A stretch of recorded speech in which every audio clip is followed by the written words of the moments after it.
Once you've completed your mosaic, it's time to select a background color.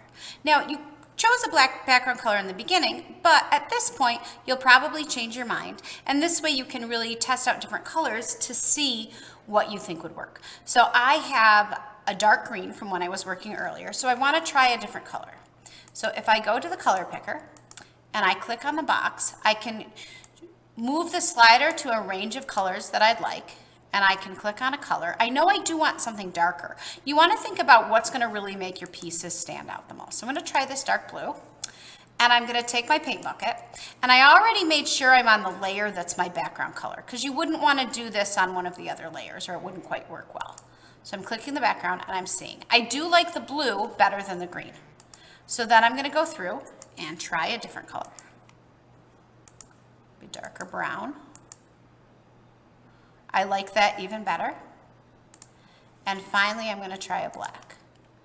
And before I made this video, I actually tested the different colors out, and I am happiest with the black. But you want to go through and try some different colors till you find one that works for you. Once you've found one, you've settled on your background color.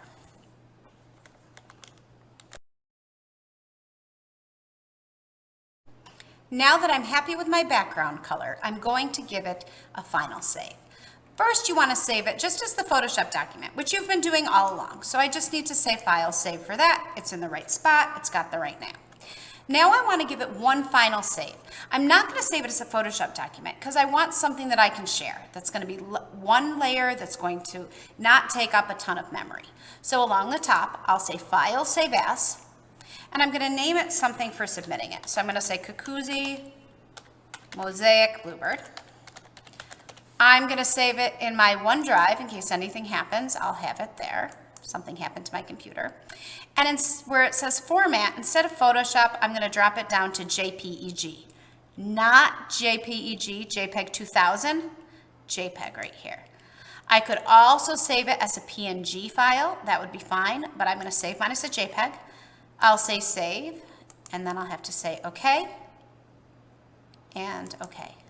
And that is the picture that I am going to submit to Schoology. So when I look for my project, you'll be able to, when you look in your OneDrive, okay, you'll be able to see that the Photoshop version won't appear as sort of the little image. So this is my JPEG. It's ready to submit. If you've got questions or need help, you can check with Miss V or myself. You can send us an email, come to office hours. So I hope everything works well.